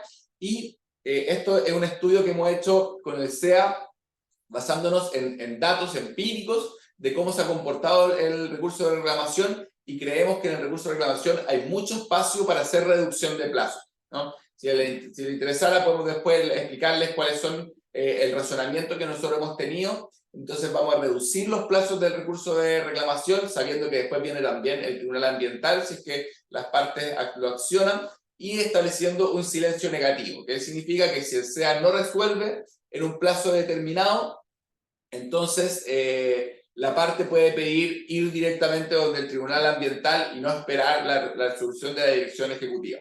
Nuestra intención es que la Dirección Ejecutiva resuelva todos los recursos de reclamación.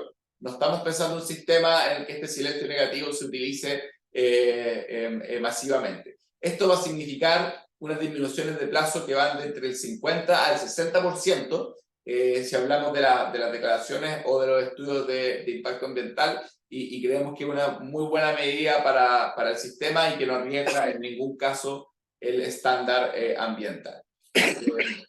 Para ir cerrando también, respecto a las tipologías de ingreso, nosotros tuvimos una decisión de tomar las medidas más urgentes respecto a las tipologías de ingreso. Por ejemplo, eliminando el umbral de 3 megawatts de generación eléctrica, que es el único umbral que está establecido en la ley, que es un umbral del año 94, que estaba pensando para la hidroeléctrica, pero con los avances tecnológicos ese umbral hoy en día queda un poco desfasado. Y por ejemplo, un solo aerogenerador tiene más de 5 megawatts de generación. Entonces ya solamente un aerogenerador significa ingreso al sistema de evaluación de impacto ambiental. Queremos ampliar la cantidad de proyectos de desarrollo forestal que están ingresando.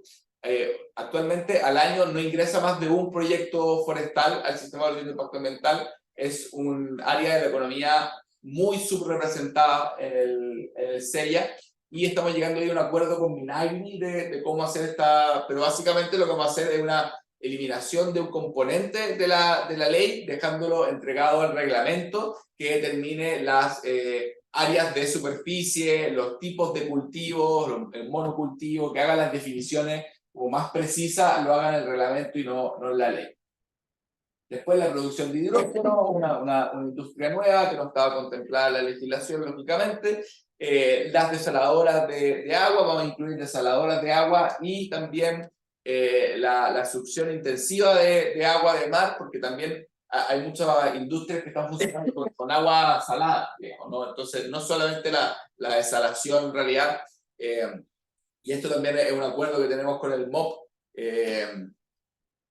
así que es bien importante para nosotros incorporarlo. Y también dar ejemplos también de casos en los cuales ciertas tipologías se incluyeron en el año 94 porque había muy poca regulación, pero que del año 94 a la fecha hay mucha más regulación que permiten decir que hoy en día el sistema de evaluación de impacto ambiental no está agregando valor en la evaluación de estos sistemas. Por ejemplo, las estaciones de servicio y el transporte de sustancias peligrosas son evaluados fundamentalmente desde sus riesgos, no desde sus impactos. Son actividades de bajo impacto, pero de alto riesgo. Y el riesgo no se evalúa en el sistema de evaluación de impacto ambiental, y ahora hay mucho más regulación sectorial que de la SEC y del Ministerio de Salud, que nos permiten decir que hay que eliminar estas tipologías del sistema de evaluación de impacto ambiental. Sobre la consulta de pertinencia, y ahora sí que estamos terminando, primero, unos antecedentes, este es un dato muy importante para nosotros. Uno puede creer que el servicio de evaluación ambiental es el servicio que se dedica a evaluar proyectos de inversión, pero en la práctica eso no es así. El año pasado ingresaron alrededor de 600 proyectos de evaluación y 2.680 consultas de pertinencia. O sea, hoy en día el giro fundamental del servicio de evaluación ambiental es responder consultas de pertinencia. Eso es una situación crítica que tiene muchos factores. De estas 2.680, el 35% fueron de modificaciones de proyectos. Y aquí hay un componente muy importante, porque si uno hace una lupa a las modificaciones de proyectos, a este 35%, solo el 1,8% de esas consultas de pertinencia se dijo que debían ingresar al sistema de evaluación de impacto ambiental. O sea, aquí, en este porcentaje, la verdad es que tenemos consultas de pertinencia que se sabe que no tienen que ingresar, y que en realidad están llegando porque los necesitan por temas de sacar otros permisos, porque los bancos lo están requiriendo para dar préstamos. Entonces tenemos un problema muy crítico acá.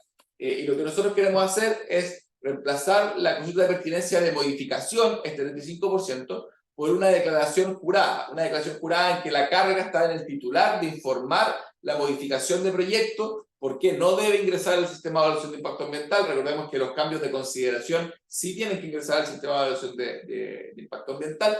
Esta declaración se sube al expediente del proyecto y se le deriva a la superintendencia para que la tenga en consideración para los efectos de fiscalizar.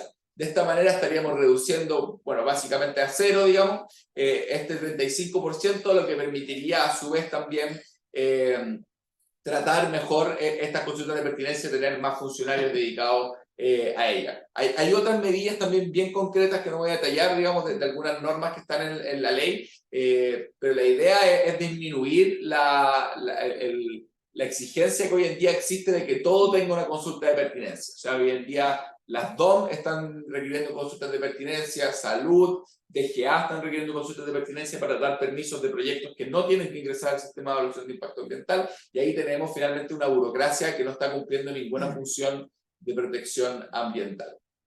En términos de participación ciudadana, queremos ampliar la participación ciudadana en las DIAs, eliminando el concepto de cargas ambientales, dejando la participación en las DIAs sujeta a la solicitud de 10 personas naturales o 2 personas jurídicas. Ahí en el reglamento nosotros hemos hecho varias modificaciones tendientes a mejorar la comunicación del SEA y del titular del proyecto para que las personas se enteren que un proyecto se va a construir o a hacer en algún lugar, para que puedan hacer esa solicitud requiriendo la participación ciudadana.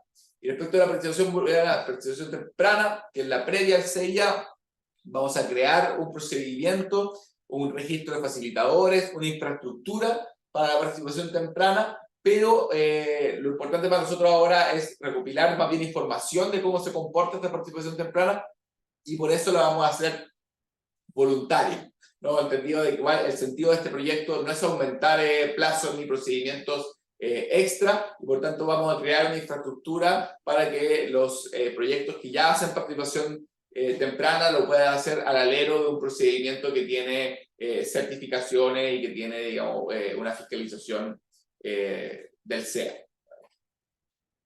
Finalmente, establecer la rectoría técnica del SEA, que es algo que es muy demandado, que es la capacidad que tenga el SEA de verificar que las observaciones de los servicios se realizan en el marco de las competencias de cada servicio y que sean debidamente fundadas. Y de que esa manera la SEA pueda ir orientando la evaluación, siempre demandando que lo que sea respondido por el titular sea aquello que está dentro de las competencias de los servicios y que tenga una fundamentación clara, porque el gran problema para responder, hacer los adendas es que muchas veces las observaciones de los servicios no son del todo claras, digamos, y eso genera aumentos de tiempo relevantes.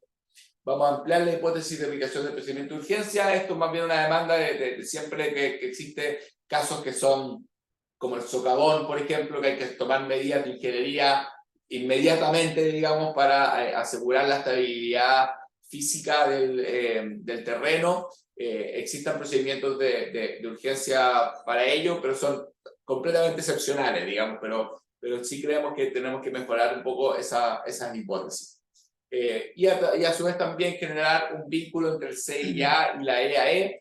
Hoy en día tenemos diferentes ministerios que tienen instrumentos de planificación con evaluación ambiental estratégica que son para proyectos específicos. Por ejemplo, el MIMBU para el Plan de Emergencia Habitacional hace EAE para el terreno específico de un proyecto habitacional que va a hacer, y ahí hace levantamiento de información ambiental, etcétera, y queremos que eso sea reconocido en una mejora, en una simplificación de la evaluación en el sistema de evaluación de impacto ambiental, integrando mejor ambos instrumentos y creando incentivos.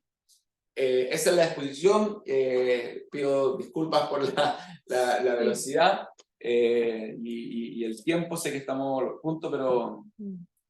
Sí, muchas gracias, Sebastián, por la presentación. Fue un tanto larga, pero yo creo que lo merecía. El problema es que ahora tenemos solamente muy poco tiempo para poder hacer las consultas y aún menos tiempo para poder responderlas. Así que le voy a dar rápidamente la palabra a Mauricio, Javier y después Claudia.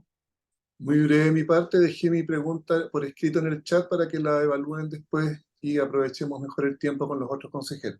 ¿Abrir el chat? Gracias. Ya. Javier. Gracias, ministra. Gracias por la presentación. Dada la naturaleza y profundidad de los cambios que se espera incorporar a la ley, creo que deberíamos tener una sesión dedicada exclusivamente a revisarlo, porque creo que no basta con que dejemos por escrito algunas de las sugerencias, porque la verdad son muchas. Y van no solo de las cosas técnicas, sino que además cuestiones de principios, que creo que amerita una discusión un poquito más calmada de nuestra parte como consejo. Yo pediría una sesión especial de ser necesario. Gracias. Claudio. Yo, dos cosas esenciales. Uno, a mí me parece que comparto que hay que tener una sesión especial, absolutamente, de todas maneras.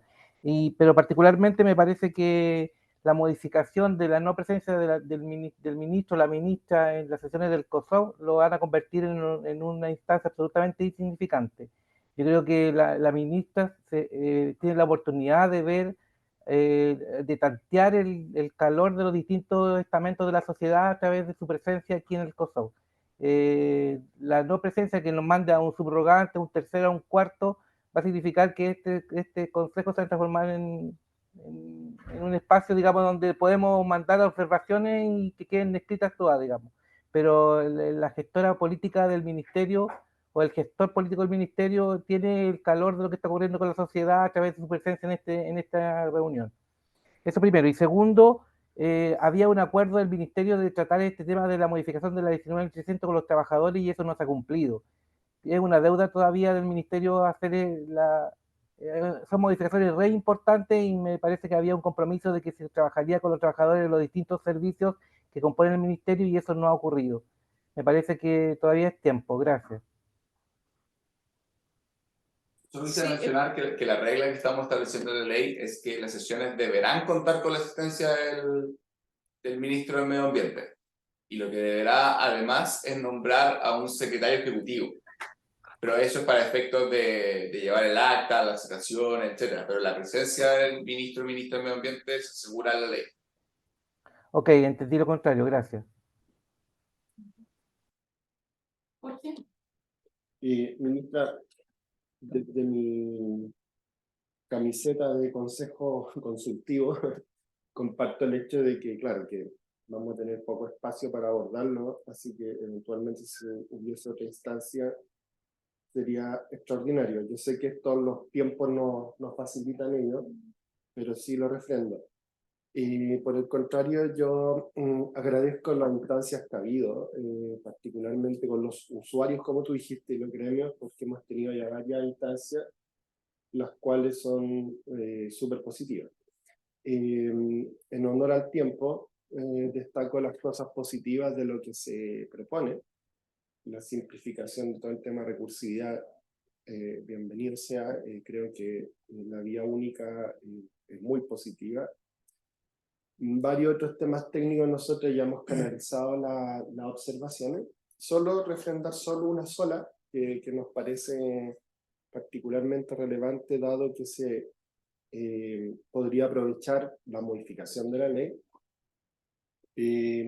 Tú, Sebastián, ahí destacaste, y lo hemos dicho en otras ocasiones, esto de la modificación que se hace en las tipologías de ingreso a las estaciones de servicio, porque hay normativa tingente. Nosotros hemos sido muy enfáticos en decir que aquí, más que agilizar o fortalecer el SEA, es avanzar más fuertemente en la consolidación de un sistema de normas. Y en esa línea, en armonía con ello, y también con el tema de simplificar, obviamente, la operatoria del SEA, o reducir la carga. Ya canalizamos un compromiso que tuvimos en nuestra última reunión, ministra, que era el tema de incorporar algunos elementos relacionados con valorización y circularidad. Eso podría aprovecharse el espacio en 3 dimensiones muy simples, asociado a armonizar los conceptos de valorización, subproducto y fin de condición de residuos con la red. Y en segundo lugar, con respecto a las potestades interpretativas del Ministerio, que algo mencionaste, en ese ámbito son particularmente necesarias, por distintas razones, pero creemos que eso pudiese hacerse de una manera bien quirúrgica en la ley, no es necesario explayarse, porque ahí podría haber una reglamentación específica, ya lo hemos planteado en otras ocasiones, pero alcanzar a introducir eso creemos que podría ser particularmente beneficioso. Eso.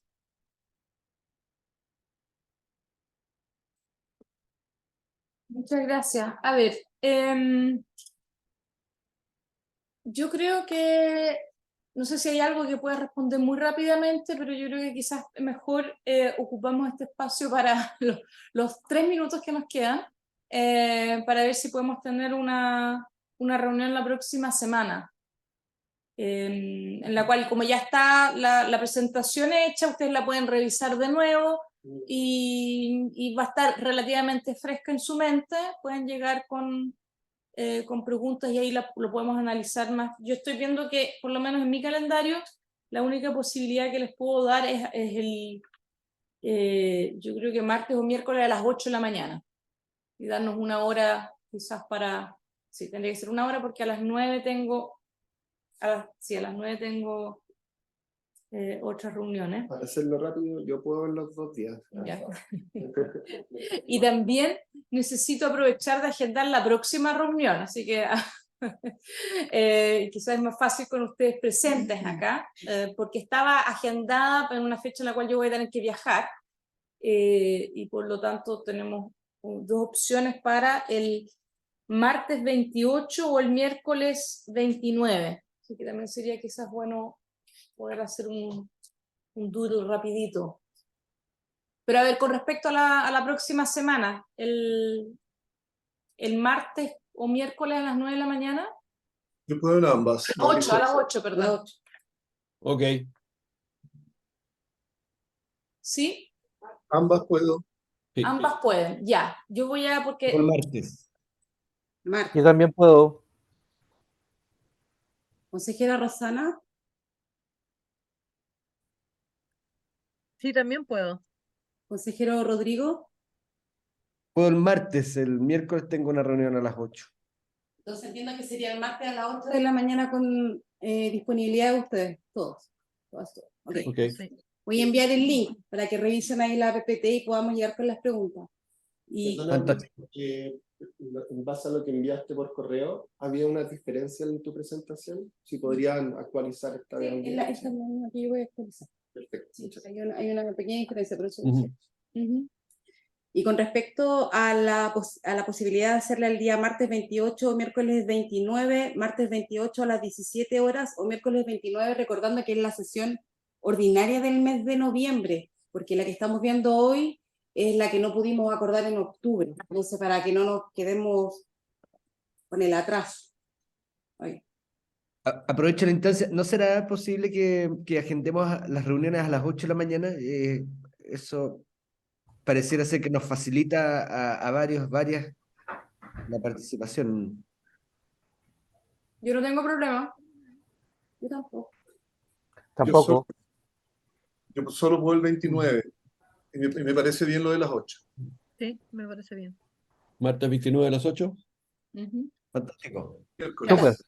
Miércoles. Perdón, Miércoles 29. perdón, miércoles. Miércoles 29, próximo COSOC, el de noviembre. Ya. Les voy a enviar la información y voy a sacar los documentos.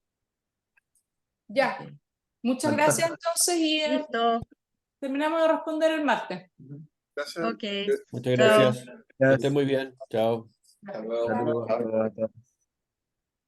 Y muchas gracias a todos. Ya. Disculpen. Chao, ministra, que la vaya bien. Gracias. Gracias.